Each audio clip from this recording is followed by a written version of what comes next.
Hello everyone, आपका स्वागत है मेरे चैनल एस्पायरेंट्स यूपीएससी आईएएस में। तो आज मैं आपको 26 फरवरी 2022 की द हिंदू का एनालिसिस देने वाली हूँ। इसमें क्या क्या इम्पोर्टेंट है आपके करंट अफेयर के पर्सपेक्टिव से यूपीएससी के लिए, तो मैं वो बताऊँगी आपको। तो चलिए शुरू करते हैं। फर्स्ट पेज पे ये वाला है, missiles hit Kyiv city on defensive. तो आपको इसके पहले वाले न्यूज़ में भी बताया था कि कीव जो उनकी सिटी है वहाँ पे कैसे मिसाइल एक बिल्डिंग पे भी गिर गई थी, और वहाँ पे जो डिफेंस उनका है, डिफेंस जो ऑफिस है उस पे भी कैसे उस बिल्डिंग पे रशिया ने मिसाइल के द्वारा इन्वेजन किया था। तो उससे रिलेटेड है ये न्यूज़। इसमें क्या क्या इम्पॉर्टेंट पॉइंट है, एक इधर देखेंगे आप। इसमें यह है कि जो वो सिटी है वो एक डिफेंसिव फेज़ में जा चुकी है, ठीक है। इसमें ये बता रहे हैं, और जो सबॉर्टर्स हैं वो ऑलरेडी एंटर्ड कर चुके हैं कीव में। ये बताया है जो मेयर हैं विताली क्लिचको हैं, उन्होंने बताया। कुछ ऐसे रेजिडेंट हैं, कुछ ऐसे लोग हैं जो शेल्टर किए हैं अपना मेट्रो स्टेशन का जो अंडरग्राउंड होता है वहाँ पे।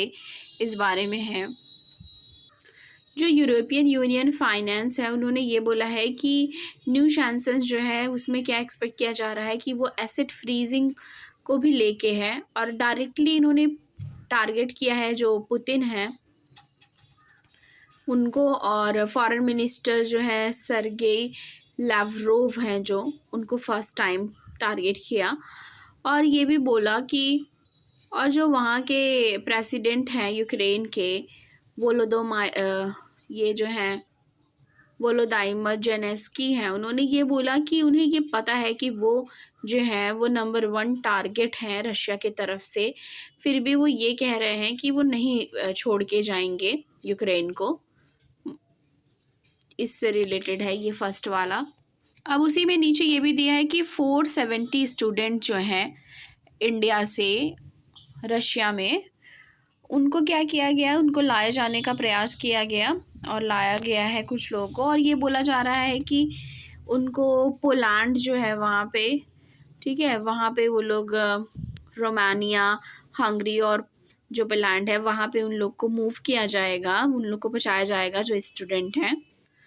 470 स्टूडेंट जो हैं जो यूक्रेन में पढ़ाई कर रहे थे, उनको रोमानिया जो भेजा जाएगा वो है पोरुबिन सीरेट बॉर्डर जो है उसके साइड से उनको वहाँ पे भेजा जाएगा। और ये जो है वो जो इंडियन एम्बेसी है यूक्रेन में, उन्होंने सोशल मीडिया पे मैसेज देते हुए इस बात को बताया है। और जो प्रिपरेशन की गई है वो पोलैंड और यूक्रेन बॉर्डर पे कि अलाउ करे वो इंडियन सिटीजन को एंटर करने के लिए पोलैंड में, और उसके थ्रू वो जो इंडिया तक की जर्नी है वो तय करेंगे। और जो एक्सटर्नल अफेयर मिनिस्टर हैं एस जयशंकर, उन्होंने बोला है कि जो यूक्रेनियन काउंटर पार्ट हैं, ठीक है, उनके जो ये हैं डिमिट्रो कुलेबा, उन्होंने फ्राइडे को मतलब उनसे डिस्कस किया और डिफ़िकल्टीज़ जो फेस की जा रही है इंडियन स्टूडेंट के द्वारा वहाँ पे, वो बात उन्होंने उनसे की है, ठीक है। तो इस वाले न्यूज़ में इतना इम्पॉर्टेंट था जो आपको पता होना चाहिए। आगे देखते हैं। उसी के जस्ट बगल फर्स्ट ये पेज पे ही है, surprise enemy with Indian arms says PM. तो नरेंद्र मोदी जी ने क्या बोला है आर्म्स को लेके, ठीक है, उसके बारे में से बात की गई है। और ये भी है कि Modi calls for vibrant defence industry. Modi ji जो है वो एक वाइब्रेंट डिफेंस इंडस्ट्री की बात कर रहे हैं। डिफेंस जैसे आपको पता है रक्षा मंत्रालय, रक्षा के क्षेत्र में क्या किए जाएंगे उसको लेके इन्होंने यहाँ पे बात की हुई है। यहाँ पे उन्होंने क्या बात की है वो ये बता रहे हैं कि क्या इम्पोर्टेंस है जो कस्टमाइजेशन एंड यूनिकनेस हो जो डिफेंस सिस्टम में, उसकी बात बता रहे हैं कि वो एक सरप्राइज एलिमेंट हो जाएगा, ठीक है, एडवर्सरीज के लिए। अब इसमें क्या है कि यूनिकनेस और जो सरप्राइज एलिमेंट है वो तभी हो पाएगा जब डिफेंस इक्विपमेंट जो है वो अच्छे से डेवलप्ड हो अपनी कंट्री में, ठीक है। एक वेल डेवलप्ड डिफेंस इक्विपमेंट्स होने चाहिए, सॉरी। एक इक्विपमेंट्स के मामले में जैसे हम अभी तक क्या कराते हैं, ज़्यादा से ज़्यादा चीज़ें जैसे मिसाइल हो गई या बहुत ही ज़्यादा अपने एयरक्राफ्ट्स हैं, फाइटर जेट, ये सब हम इम्पोर्ट कराते हैं, ठीक है। तो अभी बात इसमें ये की जा रही है कि हमको अपने यहाँ ही बनाने होंगे, इसकी बात की जा रही है। और ये बोला गया है इनके द्वारा कि इस बार के बजट में एक ब्लूप्रिंट है डेवलप करने के लिए वाइब्रेंट इकोसिस्टम को, ठीक है। और ये जो है वो रिसर्च, डिज़ाइन और डेवलपमेंट जो मैन्युफैक्चरिंग होगा उसके लिए है कि ये विद इन द कंट्री होना चाहिए, इसकी बात की जा रही है। क्योंकि तभी तो हम जो सेल्फ रिलायंस की तरफ बढ़ेंगे, क्योंकि इसमें बात क्या की जा रही है, आत्मनिर्भरता, ठीक है। सेल्फ रिलायंस, आत्मनिर्भर के बारे में बात की जा रही है। अब यहाँ पे आप देखेंगे कि बजट बूस्ट में क्या बात की गई है। जब पीएम मोदी एड्रेस कर रहे थे, ठीक है, पोस्ट बजट वेबिनार, उन्होंने ये भी टाइटल दिया है इस चीज़ को, आत्मनिर्भरता इन डिफेंस, मतलब कि सेल्फ रिलायंस हो जाना डिफेंस मामले में, इसकी बात की गई है अपनी कंट्री को लेके। कॉल टू एक्शंस, ठीक है। और कॉल टू एक्शन वो ऑर्गेनाइज किया गया किसके द्वारा, डिफेंस मिनिस्ट्री है जो, और ड्यूरिंग विच जो हमारे फाइनेंस मिनिस्टर हैं, रक्षा मंत्री राजनाथ सिंह, उन्होंने अनाउंस क्या किया है, स्टेप अनाउंस किया है, मतलब क्या क्या स्टेप्स बताए हैं इम्प्लीमेंट करने के लिए बहुत सारे मेजर्स को। और ये जो मेजर्स हैं वो अनाउंस किया गया है बजट के एम को लेके कि क्या एम होगा। बजट का एम ये है कि वो लेवल पेइंग फील्ड और प्राइवेट इंडस्ट्री और स्टार्टअप को देने के लिए, तो वो स्टेप बारे में बात की। अब इसमें यह है कि मोदी जी ने ये भी कहा कि ट्रांसपेरेंट, टाइम बाउंड, ठीक है, एक प्रैग्मैटिक फेयर सिस्टम होना चाहिए ट्रायल के लिए, टेस्ट करने के लिए और सर्टिफिकेशन के लिए, मतलब प्रमाणित करने के लिए, ठीक है। और इसमें ये बोला है कि जैसे इंडिपेंडेंट सिस्टम होता है वो क्या करना है कि प्रूव कर सके यूज़फुल सॉल्विंग प्रॉब्लम को, कि मतलब एक यूज़फुल सॉल्विंग प्रॉब्लम होना चाहिए, ये इसको लेके इन्होंने बात की है। और उन्होंने ये भी बोला है कि जो आत्मनिर्भरता को लेकर के बात की गई है डिफेंस सेक्टर में, वो क्लियरली इस बजट में दिख भी रहा है, ठीक है। और जो मिस्टर सिंह हैं, ठीक है, मतलब राजनाथ सिंह, उन्होंने क्या बोला कि एक wide ranging requirement of trial जो होता है और टेस्ट करने के लिए और सर्टिफाइड करने के लिए, यानी कि प्रमाणित करने के लिए, कि गवर्नमेंट को डिसाइड करना होगा, ठीक है। गवर्नमेंट ने डिसाइड किया है एक सेटअप किया है कि वो इंडिपेंडेंट नोडल अम्ब्रेला बॉडी हो, ठीक है।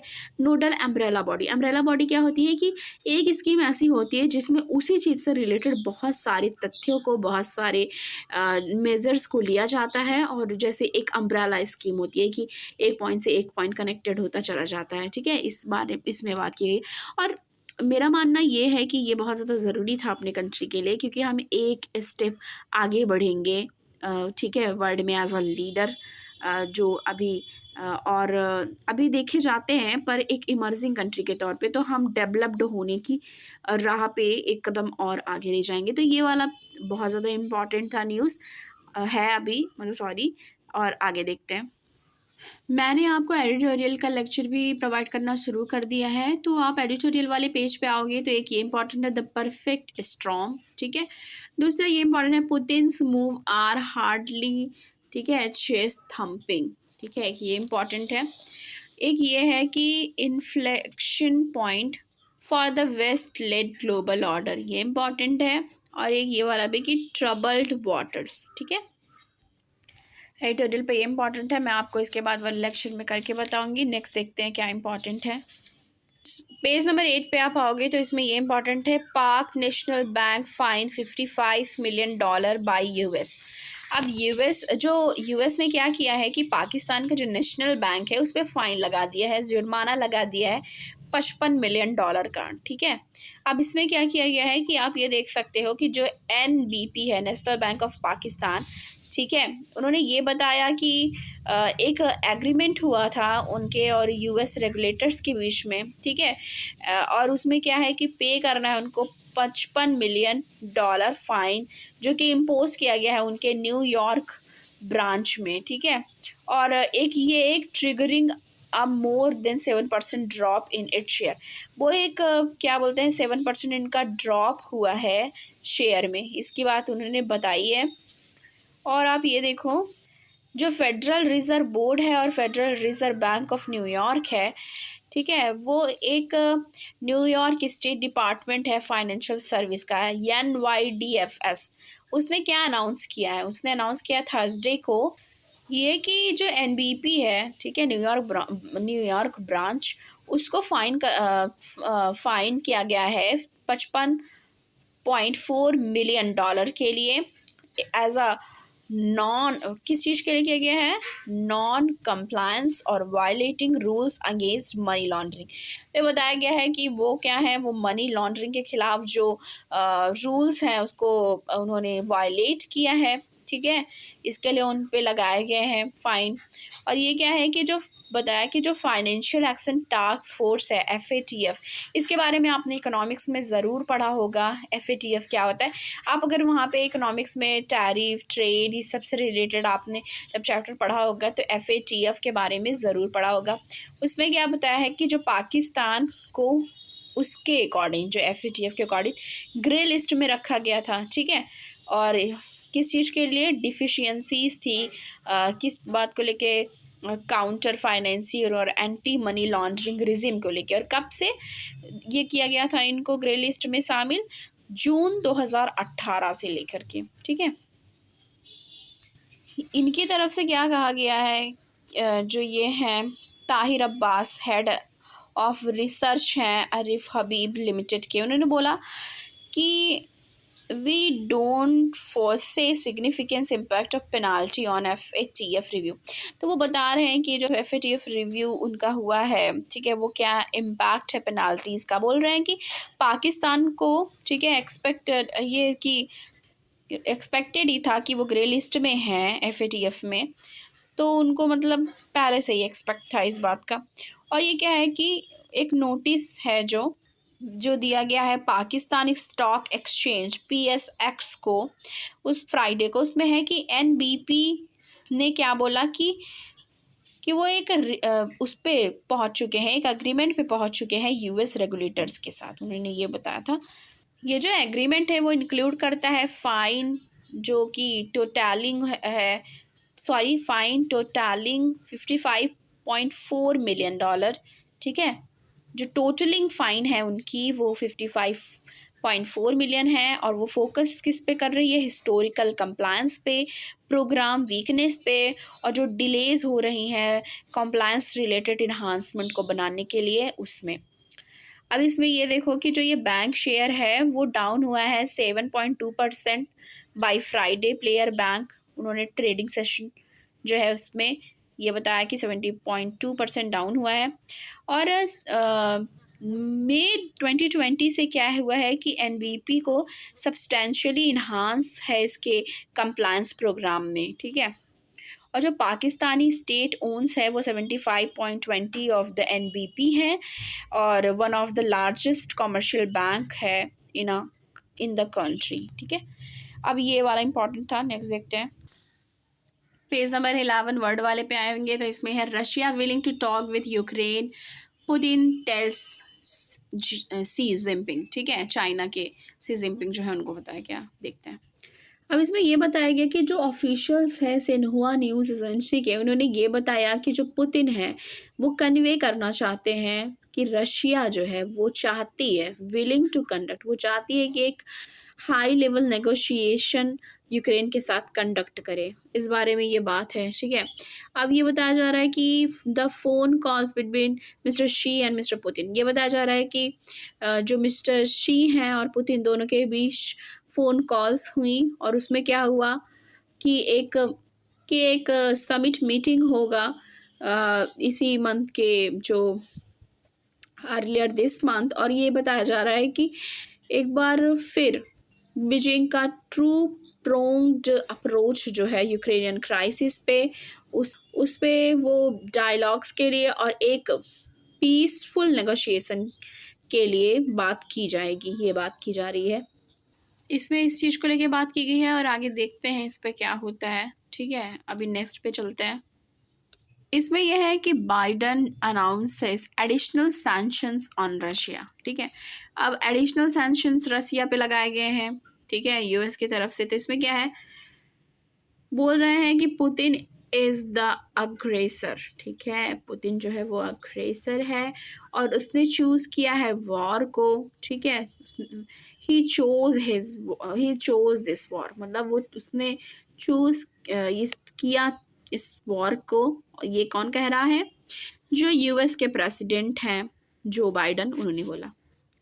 जो बाइडन ने, आपको मैंने अभी हेडलाइंस पे भी बताया कि एडिशनल सैंक्शंस लगाए हैं रशिया एंटिटीज़ के लिए और इंडिविजुअल आर के लिए।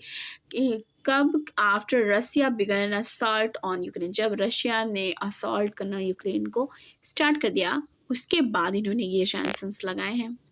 सैंक्शंस की जो एंटिटीज़ है वो क्या क्या इंक्लूड करती है, VTP, शेयर बैंक, ठीक है, सॉरी शेबर बैंक, बैंक और क्रिटी, ठीक है, शोवकॉम OJSC एंड नेविकोम बैंक।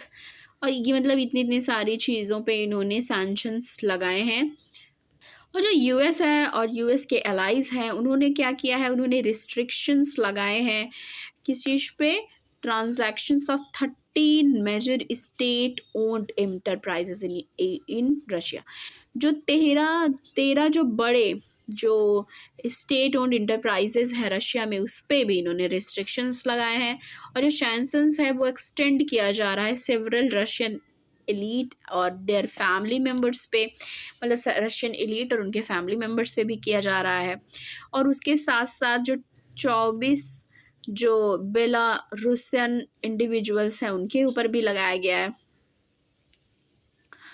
अब इसमें क्या है कि जो बाइडन है वो ये कह रहे हैं कि यूएस जो है ना कि सिर्फ सैंक्शंस लगा रही है, बल्कि एक कंसर्ट किया उन्होंने, मतलब ना कि सिर्फ वो सैंक्शंस लगा रही है, बल्कि उसने कंसर्ट किया है 27 EU कंट्रीज़ के साथ, 27 यूरोपियन यूनियन के साथ, उन्होंने जो कंट्रीज़ हैं उनके साथ इन्होंने कंसल्ट किया है। उसमें कौन कौन है, यूके है, कनाडा है, ऑस्ट्रेलिया है, न्यूजीलैंड है, जापान है और कुछ और भी कंट्रियां हैं, ठीक है, उनका ये कहना है।